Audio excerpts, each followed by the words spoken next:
mga lingkod. Ito po si Mama Loy. Ito po si Tita Jeff. Ito si Oliver Tagay.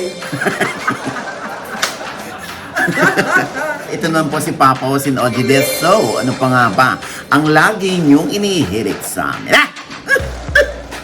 Ay! Ah!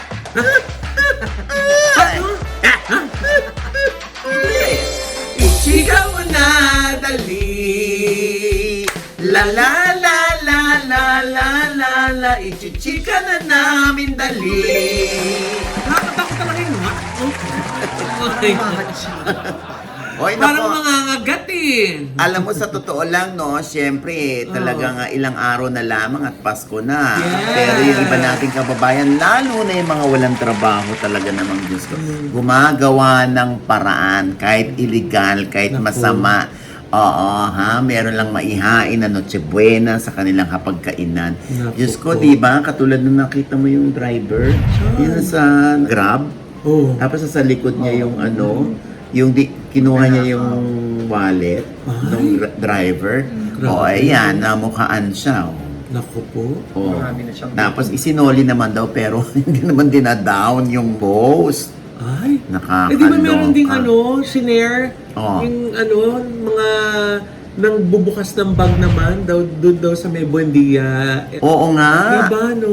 Grabe. Nakakaloka yung tatlong mama na pa ganun-ganon. Oo, yung naghanap ng mga mabibiktimang naka-backpack. Oo, Diyos ko, talagang malapit na talaga ang Pasko. Naku, hindi naman no rason yan na pag Pasko may lisensya tayong mang-umit, di ba? Oo nga, katulad yung nangyari kay Maring Poki. Oh, bakit? Nabuksan ba yung bag niya? Hindi. Ano? Nabuksan yung caps. Ay! Totoo ba? Hindi, nabuksan yung issue. Oo. Oo. Di ba? Nakilala yung nanapok nung nagkakariton. Oo. Oo, na nagkakariton, tapos sinapok, tapos ayan na. Hindi, binatukan lang, di ba? Sinapok ba? Binatukan nga, di ba? oo. Oo, at yan ay nai-video ng isang girl doon. Nag-viral. Nag-viral siya. At tuwan-tuwa nga yung girl, no? Dahil na-viral yung kanyang video, hindi niya akalain. Ay. Oo. At ito'y nakarating naman doon sa kinauukulan. Ano? Sabi nga nila, nagkakariton yung kasama yung anak, ganyan. Naglilipat daw yun ng bahay. Hindi siya nagkakariton na nangangalakal. Tapos umiyak yung bata. Oo, di ba? Yung anak. Kasi nga nakita niya yung tatay niya, sinapok nung kapatid ni Pokwang. Siyempre, trauma sa bata yun. Yes. Ako sa totoo lang, mali yung ginawa nung kapatid ni Pokwang. Ako, tatay ako. Baklang bakla.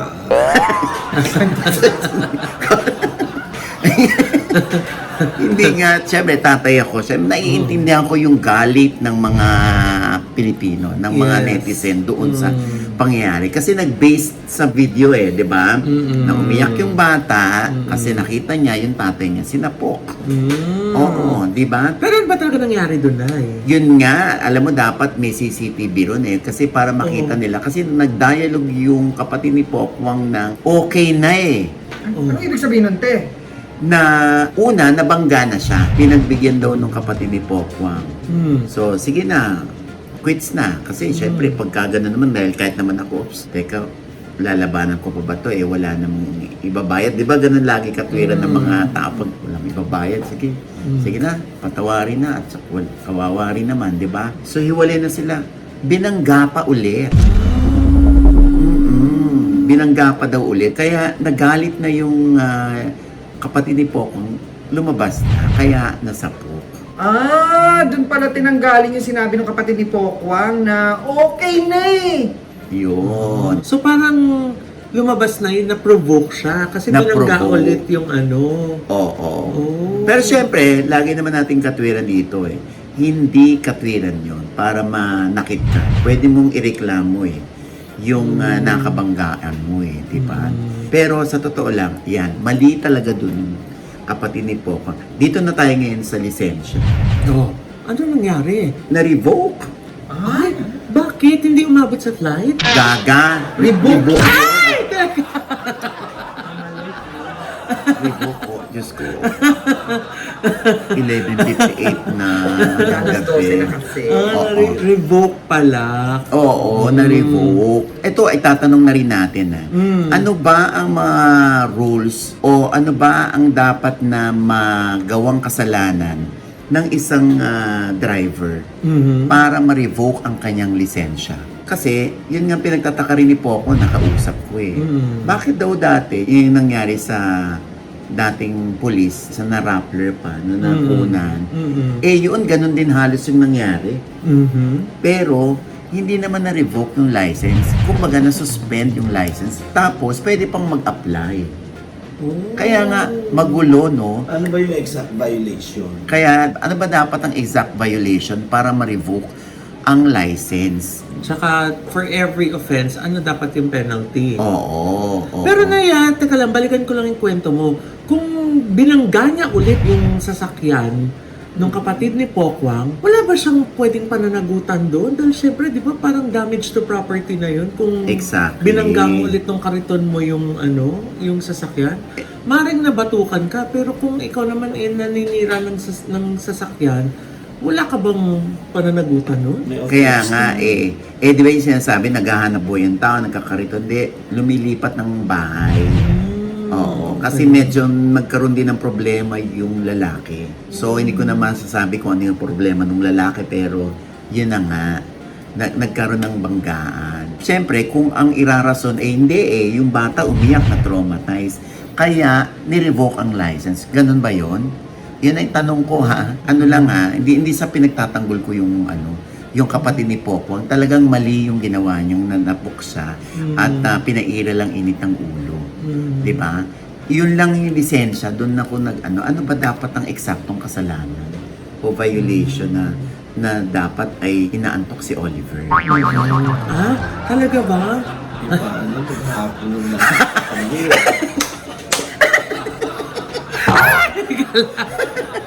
At saka, tanong na rin natin ay, Oh. kung halimbawa bang yung sasakyan mo, hinahampas, pinalo, o ganun nga, binangga, anong dapat maging reaction mo? Maghanap ka ng pagsusuplungan?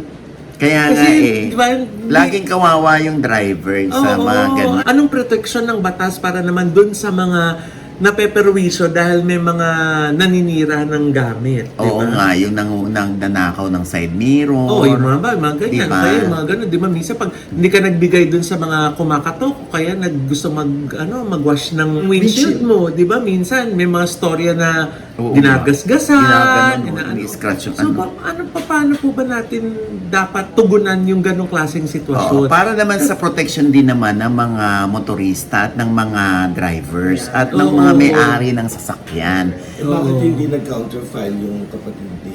Kasi nga nagkaroon na ng kasunduan sila na may notaryo pa daw.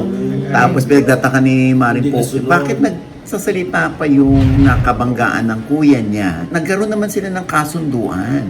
Ay, kasunduan ba yan, te? Ay, pag-crash talaga, no? Ang talas ng Oo, ayan. O, di ba? Meron bang naganap na ganon? Kasi kung merong ganon, hindi ko, syempre, ibig sabihin pumayag ka na, di ba? Normal naman ang nangyayari, di ba? Settlement. Settlement. O, para hindi na mapunta pa sa korte. Oo, pero yung tatanggalan mo lang, okay lang yung masuspindi yung lisensya for 90 days, 120 days, di ba? Kahit isang taon pa yan, pero for life, alam mo, maiintindihan ko kung binatukan ng martilyo yung mama. Ay, naman. Hindi. Ay, maiintindihan ko talaga. Mali yung binatukan Ando na tayo. Yung lisensya, para sa kaalaman din ng mga, in the future, ng mga drivers, ano bang dapat nilang gawin sa mga ganito? Oo nga. Di ba? Tapos yung kotse, anong titiwangwang ba yung kotse dun sa garahe nila? Kasi hindi na pwede siyang mairehistro, hindi na siya pwedeng maipasada.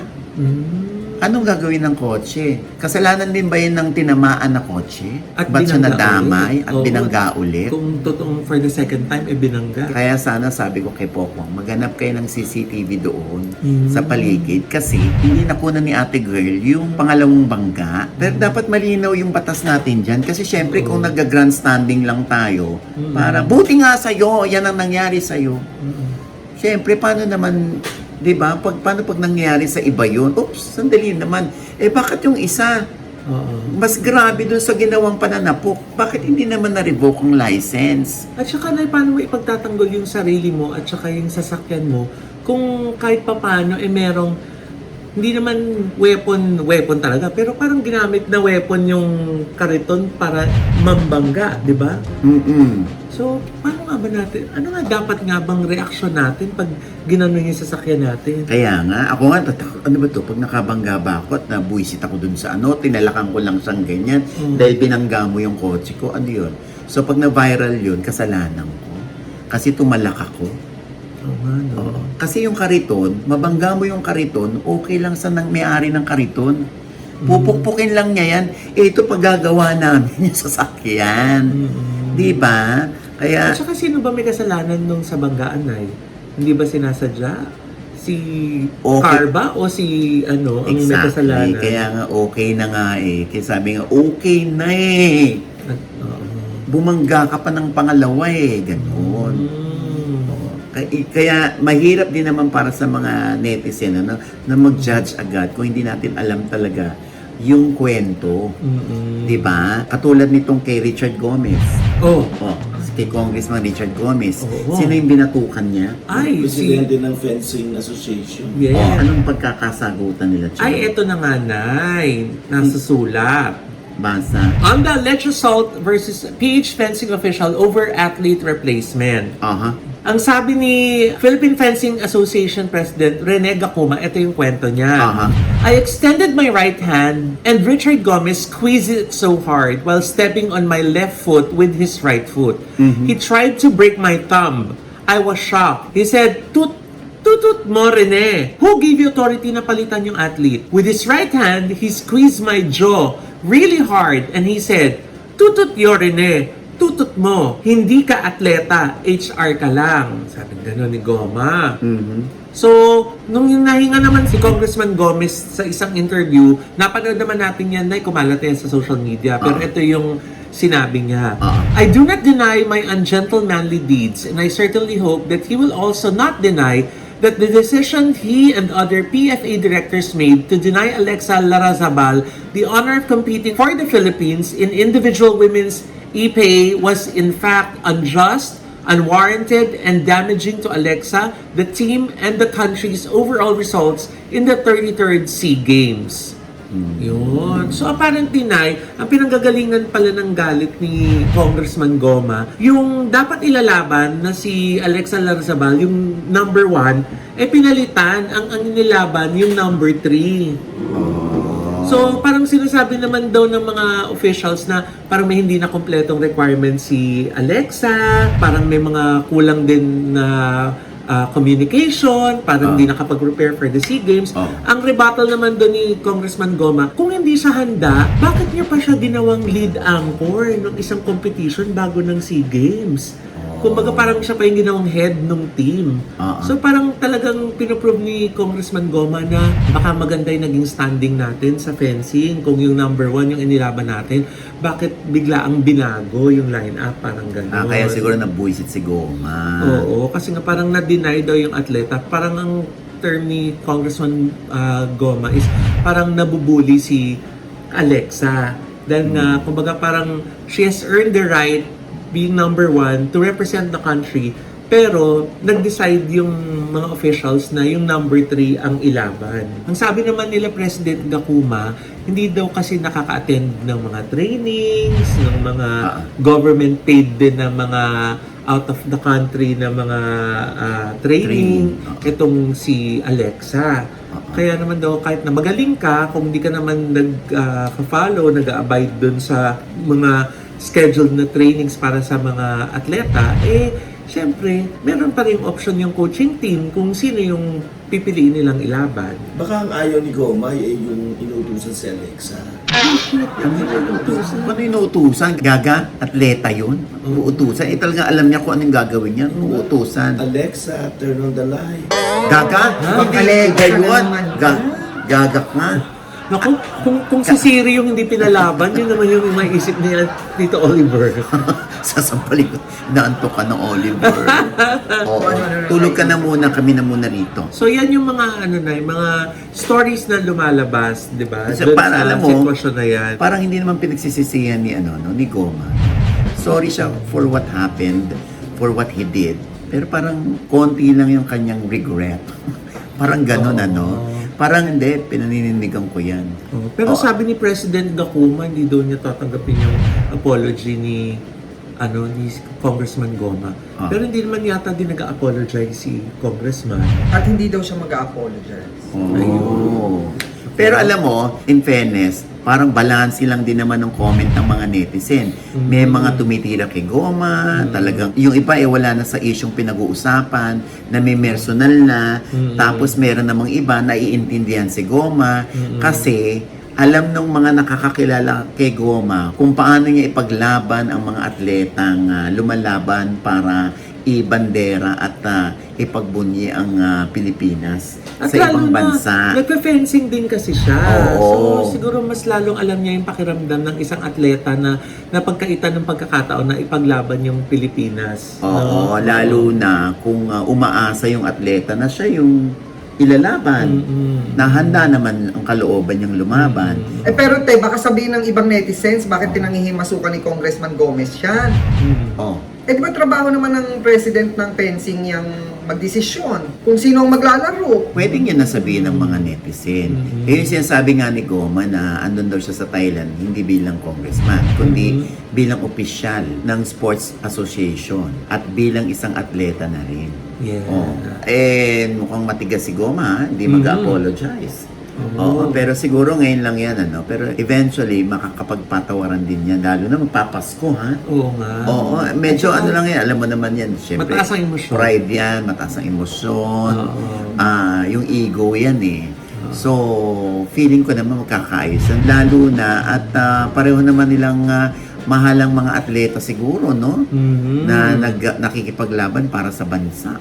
Oo, ha? Alam ko na ending niya. Ano? Sana magkaayos. Ay, alam mo talaga.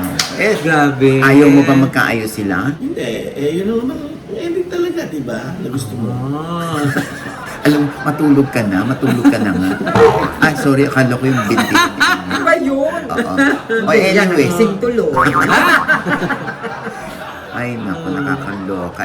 Dahil nga dyan, ayan, bigla tuloy na intriga. Oo, yung anak ni Richard Gomez. Oh, bakit hindi rin pinaglaro? Hindi naman. Ano? May nanood ng laro niya. Ay! Oo. Sino? Andun Ay! Oo Sino? Si Richie. Reyes? Richie Reyes. What's the matter? Gaga! Ricky yun! Mother Ricky! Rivero! Andun nga daw. Ay, bakit siya andun? Yun nga kumakalat na nanliligaw daw kay Juliana itong si Richie. Oo, mukhang magkakaintindihan daw kung sila, sabi ng ibang netizen, dahil nga pareho silang sports-minded. Oo. Diba? Like 3 weeks ago, in-interview si Goma kay Kuya Boy Abunda. Yes. Ano sabi ni Goma? Ano sabi nga niya na ang alam niya wala ng boyfriend si Juliana at merong umaaligid. Aha. Nung minsan daw hinanap niya, sabi daw, she's having dinner with someone. At nung meron daw silang dinner nila Goma, sinama daw yung manliligaw. Sabi niya, siya pala. So ngayon, Pinagdugtong. ng mga netizen, Kinonek. si Richie daw ba yun? Sumama sa dinner. Yun na. Kasi nga nasa Thailand. Oo. Yung Pero, resibo ba? hindi, pero nga yun nga, iniintay pa rin natin yung resibo. Kung may mga post-post yung dalawa, hindi pa. Hindi rin naman mahilig mag-post si Juliana at si Richie. Siguro si Richie na nadala na nun yung kay Andrea Brillantes. Oh, bakit? Di ba dati, di ba? Nag-fencing ba si Andrea? Gagay, hindi. Ay, akala. Ano? Nag-fencing sila sa kondo. Ay, Ano? di ba, parang tumira yata sila sa isang kondo. Okay. Yun. Oh. Siguro, Party pa nga, di ba? Ano ko yung mga third party? Oo nga, Ay! mayroon pang third. Kaya siguro nadala na si Richie na mag-share sa SOCMED niya ng mga ganap sa buhay niya, lalo na sa love life niya. Oh, pero ang daming mga resibong kumakalat sa SOCMED ngayon, ha? Nananda niya si Richie sa Thailand to support daw si Juliana. Di ba? Hindi natin alam kung saan patungo ito. Kung totoo Yes. man ha, kasi Oo. yun yung mga dinugsong-dugtong lang eh. Oo eh. Pero yun na nga, naniligaw daw ha. Oh. Si Richie kay Juliana. Mm. Wala namang problema. Importante pareho silang single. Wala na bang girlfriend si Richie na? Wala na sila nung konsihala. Sa Laguna, wala na. Parang si ano rin eh, single din naman si Andre Brillantes. May nababalitaan ba tayo? Oh, ba't naman nadamay si Andrea dun sa ano? Hindi, wala naman tayong nababalitaan, di ba? Oh, pero di ba dati nakikita din siya together with yung basketball player? Pero parang naudlot naman yata yun. Maikli lang yung balita na yun. Oh, medyo matagal na nga yun, Nay. Oo. Pero ito, bago. Ano bago? Ay, na-hospital daw si Andrea, Nay. Talo sa fencing. Ha? Hindi. Baka naman nabatukan. Hindi. Hindi na Ano niya nga? hindi sinabi kung ba't siya na ospital. Pero kasi nag-post siya nung POV na yung hindi ka naka-attend sa parade nung unang MMFF movie mo. Oh. Dahil nga, ayun nga, pinakita niya na nasa hospital siya. Anong nangyari? Anong sakit niya? Ay, hindi ko alam, Nay. Walang sinabi? Walang sinabi. Wala Basta palang sabi sinabi na- yung sakit mo eh. Hindi, iba. Hindi. Wala siyang sinabi. Siya yung walang sinabi, akala hindi yung ko naman. sakit. Akala ko. Oo. Pero ang daming nagkakasakit, Nay. Oo. Ito rin si Barbie Imperial. Oh. Di ba? Nag-post siya na nasa hospital din siya. Meron din siyang hospital gown na suot. Ano naman ang Tapos, sakit? eto na yung nasusulat, oh. Basa. Ay, ano ba yan? Nakakadiri Ano pa. ba? Sorry, akala ko pahina. Ayan, oh. Ay! Mas grabe naman yung kamay mo yung gagano'n sa phone ko. Oh. Anong sabi? Eto na nga. Oh. Sabi niya. Oh. Be kind. Uh-huh. Always be kind. Uh-huh. Always choose the words you say to people. Uh-huh. You could be standing in front of someone who's really trying their best not to fall apart. Uh-huh. And take some rest. The world can wait. Good night. Tapos meron pa siya mga tungkol sa mental health reminders. Hindi ba nakita pa natin siya sa Shake, Rattle and Roll premiere? Oo nga. Oo, nakita natin siya at obviously, magaling na siya. Di ba si Ivana Alawi din, nandoon? Oo. Di ba nabalita rin nagkasakit si Ivana? Ay, oo. Ayun naman, Nay, si Ivana naman, ang nangyari, na food poison daw siya. Ayan, food poisoning. Painful back, but laban pa rin for tonight. See you sa SRR o yung Shake, Rattle and Roll premiere night. At nakadalo nga siya. Doon siguro kaya kayo nagkita. Oo, diba? nakita kami sa elevator. Oh. Right after the premiere night, kasama natin si Bini Joanna. Nag-isa lang yung banta. Oh, nasa na yung Hindi, iba? kasi nga, andun siya dahil sa imbitasyon ng friend niyang si Sheko daw, Sheko. Pills, te? Gaga, hindi. Ito. Sino yan? Yung Basta kamag-anak Sheko. ni Shuhon.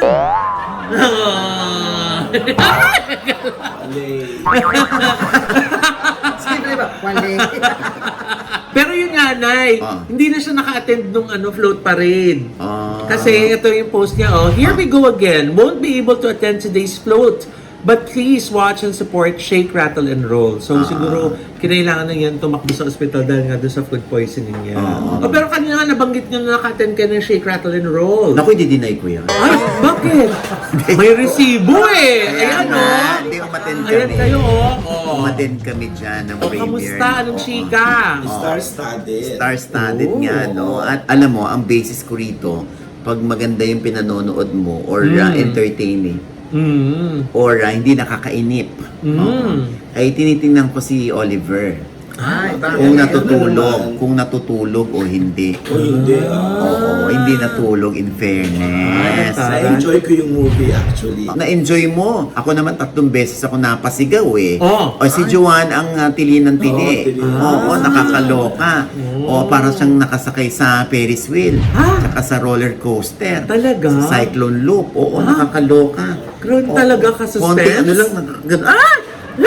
Ha? Ganyan? Ganyan? Ganyan si Bini Joanna? Oo. Wait, nandun ng sila Tita Annabel, si Rico Gutierrez. Oo, si kompletong Barbie pamilya. Imorial. Si Barbie nandun din. Yung mga apo niya, si Lorene, nandun din. Oo. Para suporta kay Raymond. kay Richard Gutierrez. Oo, syempre, tilian ng mga fans ng JM Fiang.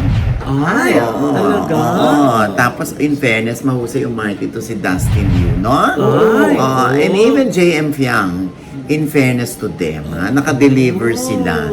Oo. Obviously, 3 episodes ito. Nagsimula nung 1775. tapos 2025, 2025, tsaka tapos 2050. Ay, futuristic. Yes! Pero trilogy siya. Oo. Ano bang kwento rito? Matagal bang ginawa itong Shake, Rattle, and Roll? Sabi ni Rosel Monteverde, Ah. 2 years in the making daw yan. Oh. 2 hours and 28 minutes ha. Nakakaloka nga. Oo. matagal, Hindi talagang ah. ano. Nakakainip. Oo, hindi siya nakakainip. Kaya nga, di ba, parang gano'n na pala katagal kami nakaupo, ano? Talaga? Oh my God, 2 and 28. So, parang tigpo 45 o tigpo 40 minutes, no? Oo, parang Yung movie, So, nakakaloka. hindi nakatulog dyan si Tito Oliver? Hindi nakatulog. Oh, Nanood siya. Saang pelikula siya nakatulog? Huwag mo nang banggitin. Hindi ako natutulog. Meron ba? Minsan, nakapikit lang ako ganun. Oh. Pero, Iniintindi niya mga linya. Oo. Pinadamdam ko yung mga linya. Pero di ba nakwento mo Tito Oliver, may pelikula kang hindi tinapos, lumabas ka na? Hindi ako yun, si OG yun. Si OG yun. Bakit ka nga ba lumabas, te? Hindi, kasi sabi ko, ay papanoorin ko na lang sa Pasko. Oo. Makikipagsiksikan ka? Ah? Makikipagsiksikan ka? Feeling ko naman hindi ako makikipagsiksikan, kaya doon ko na lang panonoorin. Oo. Kaloka kasi. Bakit? Basta, hindi, ano lang naman, hindi, kasi may lakad that night. Sabi ko, mabibitin ako sa ano, papanoorin ko na nga lang to sa Sana sinabi ko Pasko. kagad, hindi na tayo umakyat. Kaya tuloy. Baba ako. Diyos ko. Hingal na hingal siya. Sabi ko, halikan na. Baka ma-interview pa tayo sa labas. Sabi ko, ay, Pinahirapan mo si Sabi Sir niya, Oliver, nagpipensya. Kumain na lang tayo dito, sabi ko. Baka paglabas din na makita tayo kumakain. sabi ko, halika, titrip ko na lang tayo. Hindi, pero sabi, honestly, doon ko na papanoorin sa Pasko o 26, panonoorin ko para mas maintindihan ko kung saan nanggagaling yung kwento nila. Hindi ko na tuloy masabi. Basta, ay nako. Basta yung Shake, Rattle, and Roll, tinapos namin kay 2 hours and 28 minutes. Matandang ko si Richard Gutierrez. After 12 years pala yan na bumalik siya sa Regal na ginawa niya ito, MNF. After 12 years? Parang Nakakaloka. pwede ka na rin mag-movie, no? Yung mga kwento ni Lola Bash. Bakit? Ang boses niya. Pwede ko. Ba't Pinabalat na nga uli ako eh. Kanina inuubo ako. Oh. At least malat lang Ewan ngayon. ko Diba? dinalat. Merong oregano leaves. Diba? O anyway, so yun. Basta ha, yung Shake na panood na natin, okay siya. Yung I'm Perfect, ayan. Nakadalawa na ako. Ako nakatatlo na. Oh, nakatatlo. Manila's Finest. Buti ka pa, nakatatlo ka na. Ako nakadalawa pa lang. Ay, te, hindi ka nakadalawa, no? Gagadalawa pa lang? Hindi, nakadalawa at kalahati ka. Kalahati. O di ba yung isang kinwento mo, kalahati lang napanood mo? Papan... 2.5 na.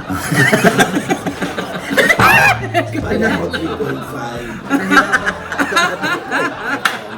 Pinahirapan mo pa si Sir Oliver. Ay, basta hindi, panonoorin ko talaga yan. Wala pa ako napapanood. Pero at least nakuha nila ng Shake, Rattle, and Roll yung takot na kailangan ng mga tao. Yung tili, yung kaba, yung gulat. Ayan. Ng Shake, Rattle, and Roll. At talagang ginastosan ng movie. Evil Sinners. Pang 17 na itong Shake, Rattle, and Roll. Oo, Ikaw, di 7. ba nasa panglima ka? Yes, sa Shake 5 ako. Anong role mo? Wow. Bakla. Ha? Ang hero! Grabe naman. Di- Nanalo ka ng award dyan, no? Hindi naman. Pero lagi ako natatype ka sa mga gay characters eh. Oh, bakit kaya? Yan ang aalamin ninyo pag napanood ko yung last half ng pelikula. Charot. Di sa Pasko, kalahati na lang babayaran mo. Oo. Basta papasok na akong kalahati, napanood ko na yung kalahati.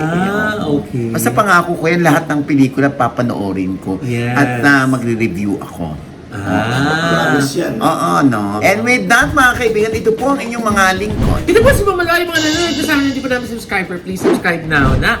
Click lang yung subscribe button na nandiyan sa ibaba. At kung naibigan niyo po yung ating episode na natin komento sa lahat namin chika, comment below, click like button, huwag kalimutan i-click ang notification bell. Dahil pag kilig yan, mapapanood ko na po yung kalahati ng Totoo ba?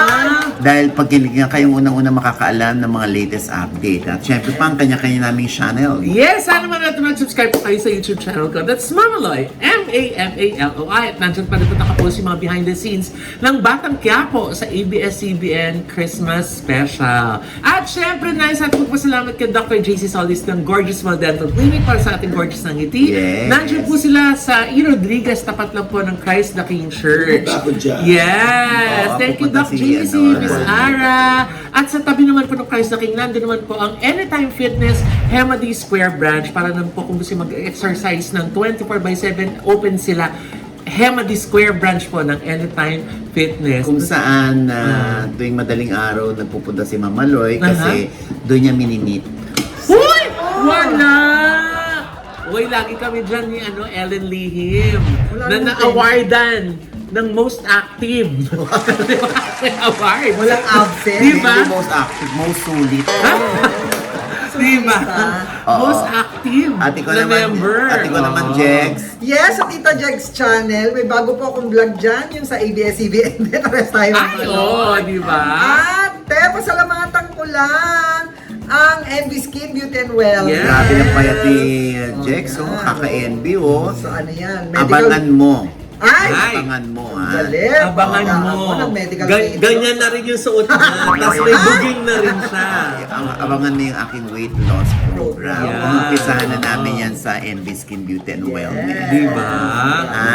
At syempre pa, ang ating kasama rito. Oo, ang anak ni Palos. Yes. Ang YouTube channel ko, Hollywood Flip, by Oliver Carnay. Sino mga iniimbita mo para manood ng iyong Hollywood Flip? Bukod sa mga kaubo. Lahat, syempre. At yung mga kadahak. At syempre pa, ang White House Cares ni Maring Rose Yes. Santos.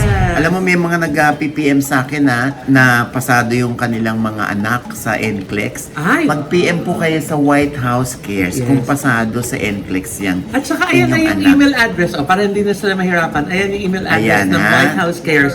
Sasagutin Okay. ko kayo agad ni Miss Rose Yes. Santos. Merry Christmas. Merry Christmas, Miss Rose!